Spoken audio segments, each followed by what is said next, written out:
principles that I'm going to present to you today, they apply in both environments, but we may have to change some of the language sometimes, just depending on which angle we're looking at, either if it is private or if it is a public kind of situation. How many of you in the room have just strictly HR as the area of your practice? Those of you who now could raise your hand, you have HR and maybe health and safety or some other area of practice. And okay, those of you who raised your hand, what are the other areas of practice that you have? Payroll, which, bless you.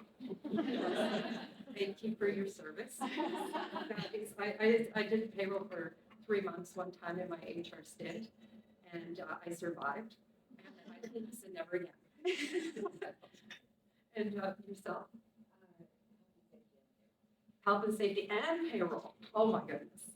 Yeah, that's a tough portfolio to handle. I'm especially speaking to those in the room that have these multiple areas that they are taking care of, because I think you may find what I'm going to present now very familiar and very understandable for what you are trying to do. Those of you in HR, this will be helpful to understand the perspective that some of these other colleagues are coming from when they have these multiple areas, and will help with your practice as well, as it did with mine when I was first working, and I started out in an HR context.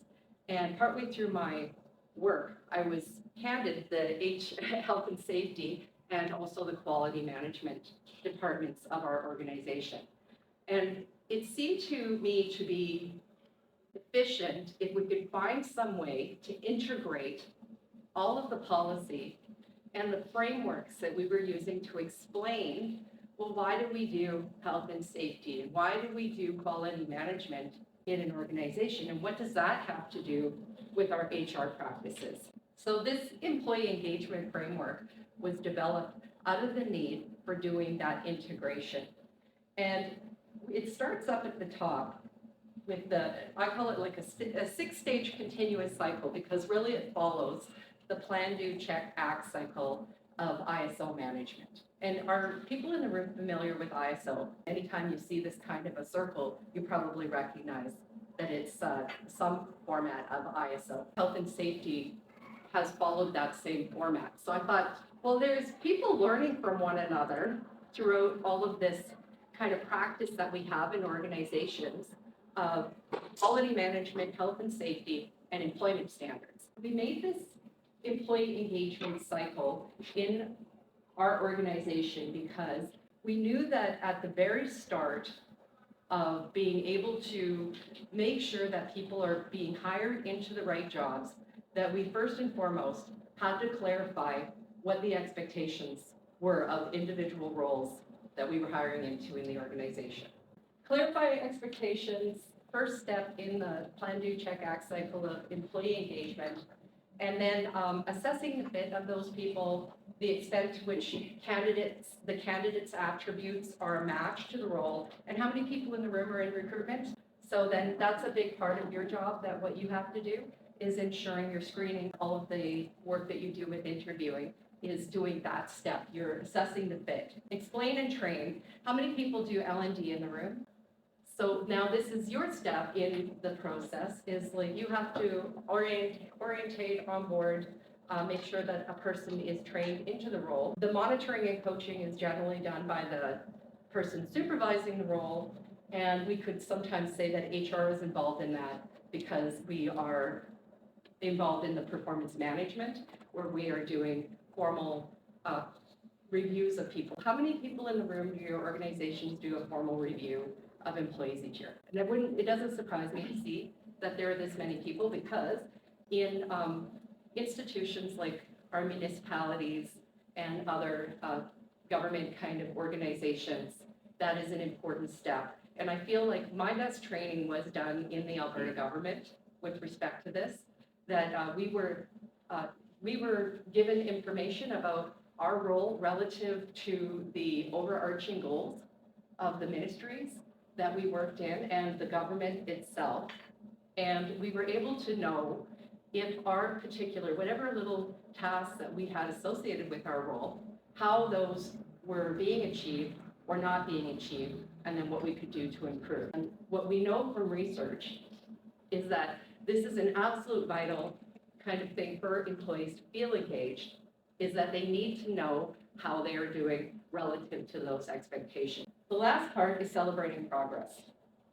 If we don't know that we're doing a good job, then people are not going to be happy no matter what. If you can think of recently when you had a hire in your organization that didn't work out, what was the stage where you first noticed the warning signs?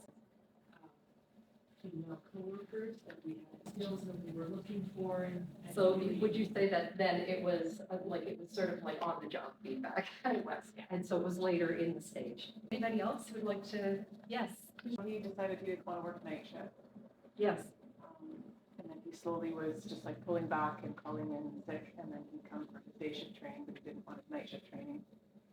And then he just wasn't engaged in extra, like, in any downtime, he wasn't engaged in, looking at any resources on his own, so then he resigned. And that's a fortunate end, like then that doesn't involve your HR team to a great extent, but still, all of that time and training and effort that was put into that person, and we're going to quantify that a little bit. So in our session today, we're talking about the stakeholder approach. And one of the things that I've realized with the clarifying expectations is like what HR's role can be in facilitating this stakeholder approach. Because believe it or not, HR has a piece of information on the organization that most of the company does not, including the majority of the leadership team. And I'll hold that for just a moment. I'll keep you guessing on what that might be.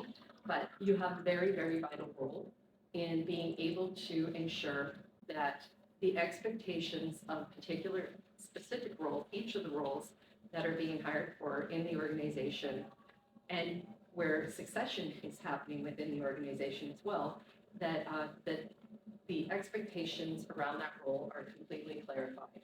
So that is why today's focus is going to be on this. And I wish we could go through all of the steps of that employee engagement cycle. That will have to be for future presentations where we do the other steps. Way more exciting. I could do some yoga poses. So we were talking about what are the real costs of when we don't get this right. What we're learning from statistics here in Canada is that 1 in 4 new employees will not last 6 months in a role. That's insane. Like, how could we accept that? But it is sort of an accepted statistic that people think like, that's just a cost of doing business, or it's just the way these young people are today, or we have whatever rationale we apply to that. Then we have Gallup organization, and how many people here are subscribed to Gallup's engagement reports that show what the engagement state is for people around the world and in North America? 3 in 5 people, maybe even 4 in 5 people, are disengaged with the job once they're on the job. So those who don't leave, unfortunately, you may have others in the organization, many others, who are a little or a lot disengaged. The costs of the departing employees, the 50 to 200% of whatever that person's base salary was. How many people here, your organization tracks the cost of your turnover? And this is another area where you as an HR team could provide some good statistics and good information for your organization. I can give you the places that with the official kind of government sources that have researched this stat.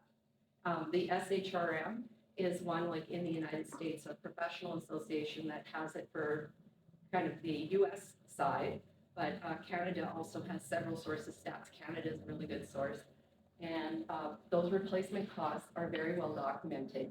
And if you can think about like the number of people who have turned over in your organization and just do a quick, a calculation, you could find it's probably, if you have a workforce of 500 people or more, that it's going to be in the millions of dollars. And I did the calculation. It was astonishing. Took it to the leaders and they went, no, there's no way. There's no way it costs that much. So it's hard sometimes to get people to listen to it And so there's kind of a process that we have to do in order to sometimes be heard about these statistics and about the cost to the organization when we aren't careful. You can sometimes get the CFO to pay attention, and because they're concerned about that kind of thing. And if you can't, then there's other ways that we can leverage our position in the organization as an HR practitioner to be able to impact that number. And it is on that first step of clarifying expectations. Often, we will say the warning signs of a person not being a good fit was there from the beginning. If we had the right information and were able to ask the right questions about the individual or of our reference checks, we would be able to determine that that person was or was not a fit. Fit breaks down because information does. If we have an incomplete job definition at the front, and people go, oh, no, we have a job description. We've also had a job analysis, and we've, psychometric or motor skills and all those things. That's a good start. But there's another piece to it that I feel is even more important than those facts. Sometimes we'll look at that. But if we have a manager and we haven't got from that manager what their expectations are of that role completely, and then we have a situation with recruitment, and it's not the fault of recruiters, it's not the fault of anyone, it's just that the world is trying to get faster and they're trying to become more efficient. And so we tend to use things like AI and applicant tracking systems, and we accidentally filter out people who not are just qualified, but they're also the most suited person. So there's, to me, a difference between being qualified and being suited. You can be qualified on paper, but you're not necessarily suited for the role, depending on what those extra expectations are above what is just written in the job description. But how many people here love reading resumes? Yeah, okay, tell me why you do. You're the only person in the room. I love finding out about people, so you start with the resume. And then Yeah, and how accurate do you think the resume is? noticing now, I think a lot of people are using AI. Oh, So yeah. You can kind of tell. It's not as personal. It's not as personal, it's getting more abstracted. That's the trouble I find with resumes as well, is that they are an abstract document about the person. Does anybody here know who wrote the first resume? It was Leonardo da Vinci, because he had all these war machines that he had explained in his resume. He hadn't actually quite built them yet, they were concepts, but he kind of inferred in the resume that he had already built them. And fortunately for the Duke of Milan, Leonardo was able to do what he said he could do in his resume. Approximately 70% of resumes have some piece of false information to complete fabrication on their, and it's getting worse with AI because it's a lot easier to do it. So what job descriptions and job postings tell us is something about the role, the tasks, and the responsibilities. And has anybody here gotten a job in an organization and that job was completely different? I applied for like a HR job at a car manufacturing plant with what they said was like a tiny little bit of health and safety, but it was actually like half and half. And if I worked on the afternoon or like midnight shift, I was a health and safety person on shift. And terrible. And that wasn't something you wanted to do at Take. Health and safety has a lot higher accountability in terms of like people's lives. Yeah. So I could appreciate that that was quite onerous for you to have to take that on. Anybody else? And one hat was that I had to cook for food for like Oh, employee engagement. Like, I'm not sure about that. Oh, wow. I never thought in my HR career I would be going to Walmart and shopping for my employees. What is HR? And how is that even defined in an organization? And I would say that if we were to kind of have a little session around that where we would each write out what we feel like the perception is of what HR does in each of our roles or each of our companies, organizations, that we would all have a different answer. So there isn't really a unified answer around that. And that's probably true about many jobs. In fact, I know it's true about all jobs. And we seem to think when we are looking at people, candidates in the workforce, if they've had a job title that is like the job title of the role that we're hiring into, that somehow magically they understand the context of our organization. That understanding like breaks down very quickly once they get in the role and we see that they're not necessarily knowledgeable. So we often describe the job, like we say, like it's an HR position, but not the reality of how that role is expected to be done. And is there anybody here in the room that is with a private organization? Or, yes, okay, so this is the strategy of the organization, its mission is even, I think, more relevant in a for-profit or a not-for-profit organization. In municipal government or other types of government agencies, it's more about the strategy, about the vision of what you want the community to be. We're thinking either vision of community or intention of the organization relative to its clients or customers. That's strategy. The area of focus, the pace of work, the level of authority, because the context of the organization is going to reveal more truth about what we need a person to do than a job description ever can. Because it's sort of like a resume of a person. It's an abstraction. And sometimes, I don't know how many of you, I am entirely guilty of this from my past. I go online, and this is before AI, go online, go see other organizations like mine that have that job description and go and copy it. And that's usually a very, very common thing that we do, is we borrow off one another. We think, well, that's a really prestigious organization. They probably had a really good person helping them with their jobs, and so we go and we do that copying. If we're fortunate, we had somebody within our organization that did job analysis, and then we have a framework for job competencies.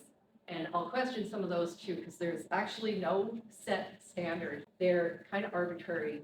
They are not based on anything other than the experience of those organizations. And that was a revelation for me as well. It's like, here I thought like everything was so like dependable and like science-based, and that isn't necessarily true. 90% of HR teams know what the organization's mission, vision, values are, and only 10% of leadership teams do. And I would hazard that number gets lower if we're talking about middle managers in the organization. So is this something that you see in your organizations? Are you fairly confident you could, maybe not word for word, but you could articulate what the values and mission are for your organizations? What we realize is this isn't an HR problem, it's more of a leadership challenge, is that even in leadership, and I deal a lot with leadership groups. I work with boards, I work with leadership teams. Yeah, I think like maybe the leadership team and the board should be all in agreement about what those goals are and what you're here for. If it's not aligned from top down, it's a little bit more difficult, but it's not impossible. And that's why I'm speaking to you today, because I feel like the HR teams can really make an impact on this, just by the fact that you know a piece of information about the organization that most other people in the organization do not. So you can actually create more consistency, hiring people in, if you're able to work with middle managers, particularly. It's great working with leadership, but probably the bulk of your hiring is done in the middle management area of the organization. They're the people who mainly influence how the organization is working because they're one-to-one with the employees.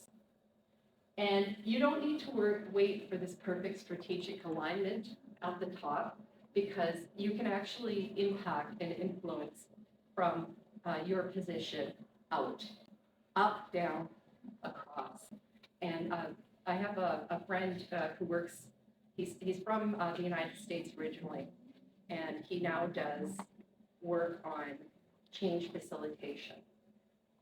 His work has always been starting at the ground level in organizations. And when we met, I was like, this is fascinating, because I've always worked from the top down. I thought like you had to have alignment from the top. Otherwise, this is never going to work. And he showed me I was wrong, that you can get alignment at any level of the organization if people have a common understanding of what it is they're trying to achieve. And it has to be practical. It can't be something like talking about mission in some abstract way. We have to be able to bring it down to actual observable things that people are doing day to day about how they interact with one another in a respectful way. And what does that look like? And what does it look like when it's not being done well? Because unfortunately, they're going to end up not being able to stay. It's a sad truth. It's a sad truth. The management factor, this is well known, that well documented, researched, that middle managers, when they're not aligned with the new directive, that they can stall in any sort of change initiatives. And the best way to get middle management on board is to talk to them and to learn about their situation and what their context is. So this is what I'm proposing for all of you. This is the practical thing, and I've had a list of questions that were asked of me ahead of this session, and one of them was like, give me a practical solution. Don't give me something that's going to be lofty and like we may or may not be able to do it because it's going to take a bunch of money or it's going to require me having to change somebody else. And this is the cool part. This is something you can impact right from your role by something you can do directly.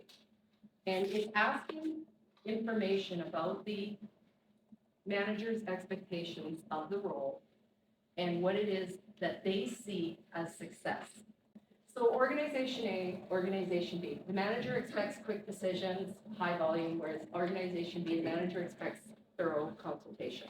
And this is cases where we see same job title, but actually two very really different jobs.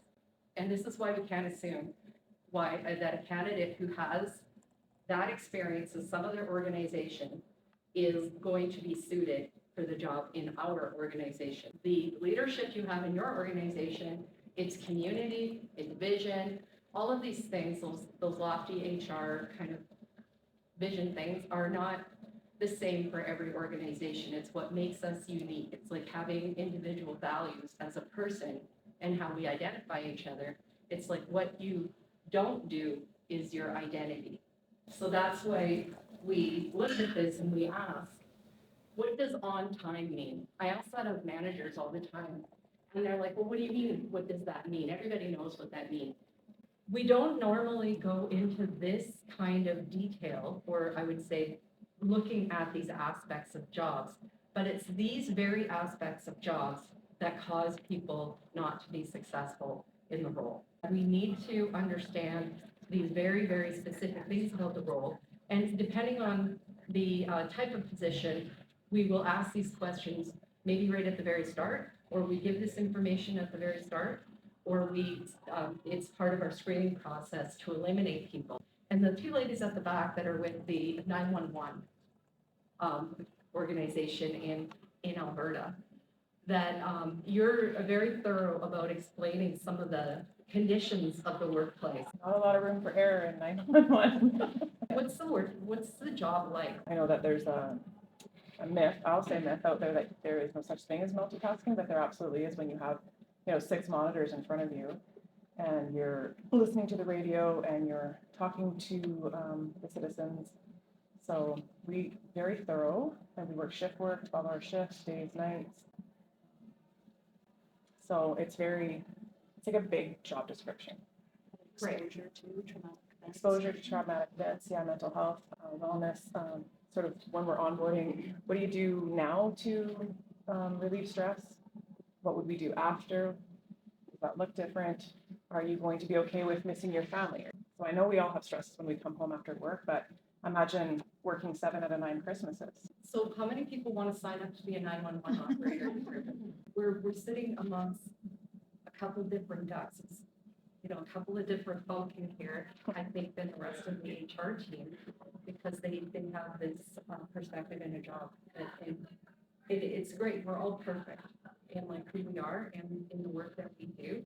It's just recognizing who is going to be a good fit for this particular job, given what we're asking the job to do. We can take time to have a little breakout here. Think about the last role you hired for and discuss with the person beside you the 2 to 3 most challenging expectations about that role, given the context of either the manager or the role itself, some resource constraint, some environmental issue about that job, and just with the person in, like, you know, your neighbor.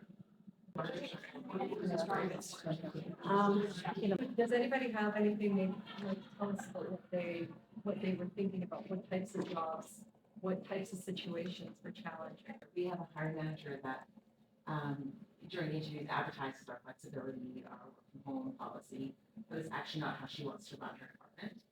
And so, we asked her in the interview, we say we should explain, you know, yes, we have a 1 day at the office, they can do like 4 days.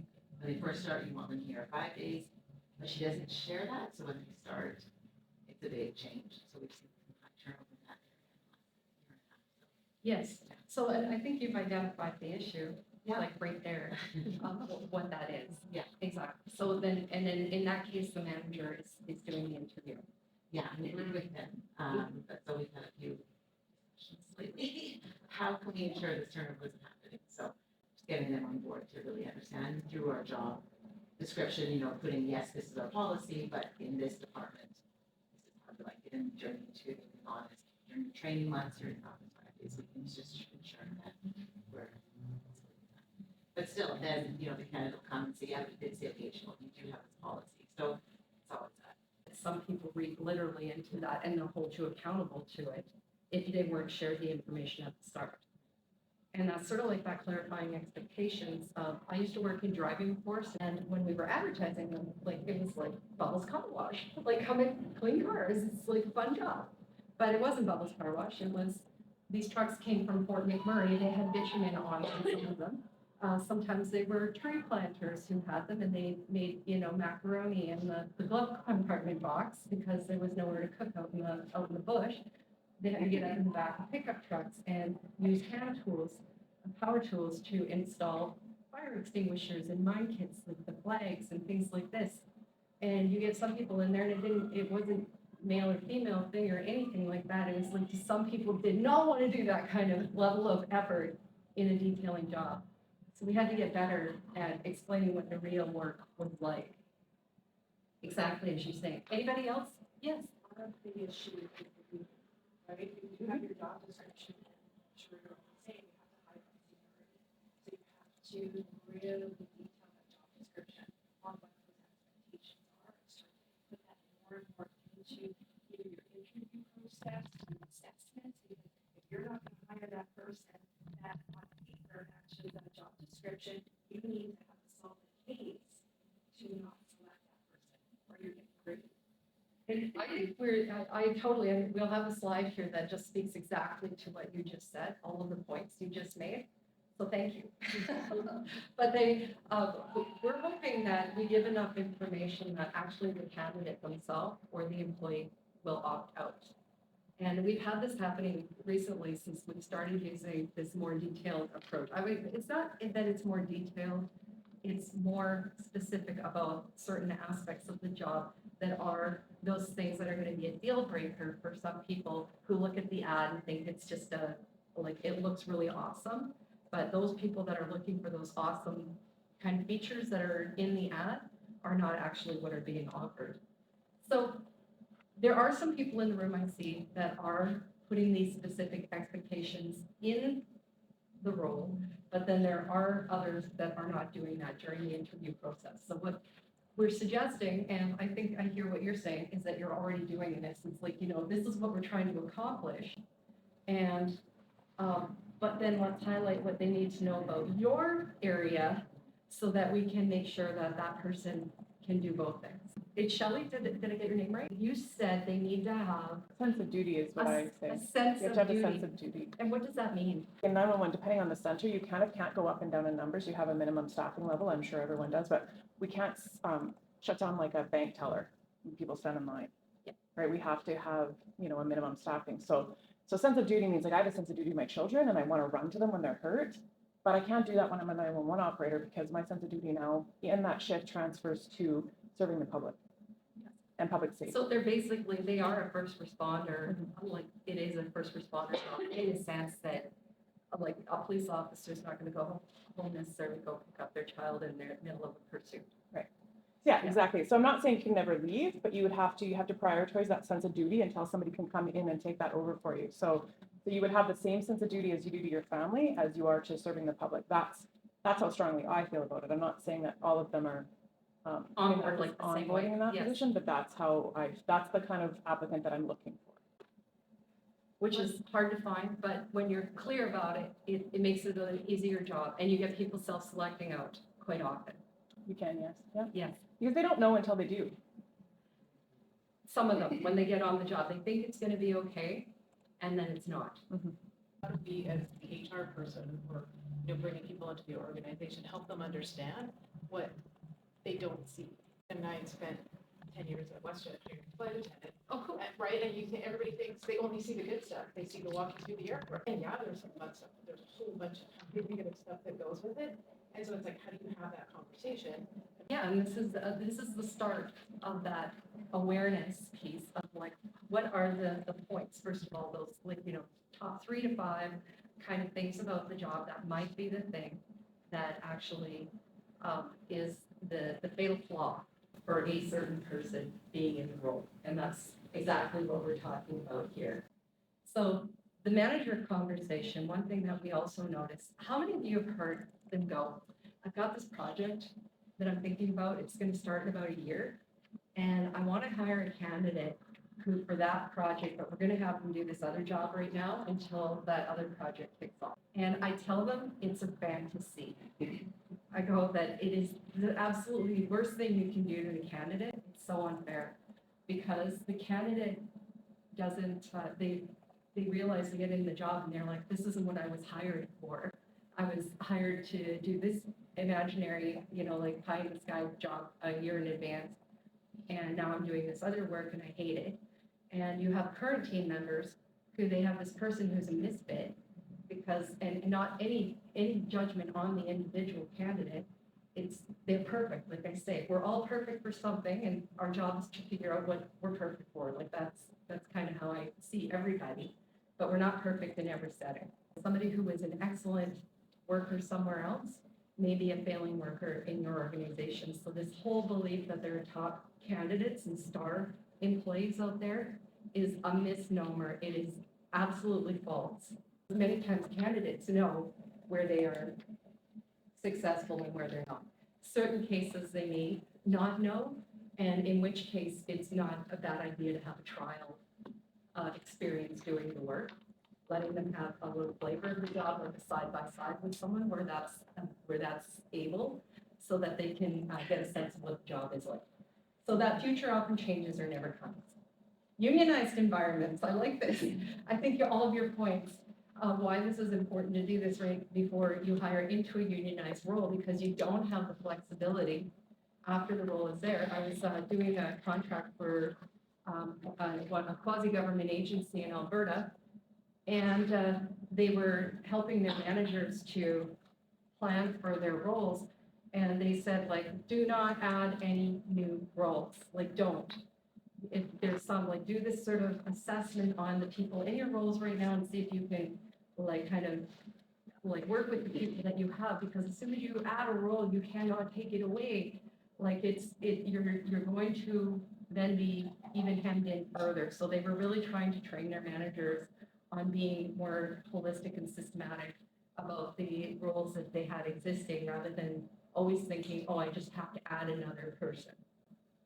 Because you can't necessarily do anything about it after the fact. And this is just our reality. And again, it's not bad or good, or it's just like kind of how things work in that environment. So we need clarity up front about what's possible within the classification. It respects both the candidate and the collective agreement. So redefining success for me in the HR area is, wouldn't it be better if we had suitable applicants apply? We need to be more precise rather than more broad. We have to bring that in.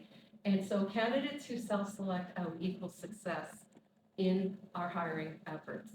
And when a candidate is recognizing that a role is not a fit for them and they say no, then that is our measure of success. So I would like to change our statistic. Instead of counting how many people are applying, how many suitable candidates actually applied for that role. I have a takeaway tool for you. So that QR code will take you to the form in Dropbox of the different questions that can be asked of a manager to really get a profile of the job before it gets advertised. I work with, I've worked with a tree planting company in Edmonton for a number of years now. And they are very good at their story at the beginning, like the 911 story, operator story we heard earlier. They'll say, okay, you want to be a tree planter? You're going to be helicoptered out into the bush with 2 other people. You're going to be set down on the ground and you're not going to see a bar of soap or water for 2-3 weeks. And you're going to be working in teams of 3. You will encounter bears. You better know how to use bear spray. And, oh, by the way, if this is your first year, you're really not going to make a lot of money because planting trees is a very physical job and you need to learn the technique of how to do it fast and right. Because somebody comes along behind you and if you haven't planted the trees right, you have to replant them because otherwise the trees won't grow. And do you want to sign up? And I use that little pitch with like high school students. And it just is amazing when the one person's like, I love that. And I'm like, really? Like, really? So like the 911 operator, we can't use our own judgment because us as HR people, we got attracted to HR roles because we like that type of environment. And so what we tend to do when we're advertising things is we highlight the things that we would find to be good about the job. Not everybody wants to fill out a 4-page form. And I thought there's got to be a better way to do this.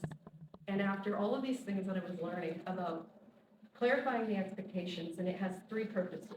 It satisfies employment standards because we've told the person what the job is about. It also satisfies health and safety because we have to understand what the role has to do in order to qualify that somebody, or to assess that somebody's qualified for that role. Because the organization's liable if you hire somebody who's not qualified and they get injured or worse.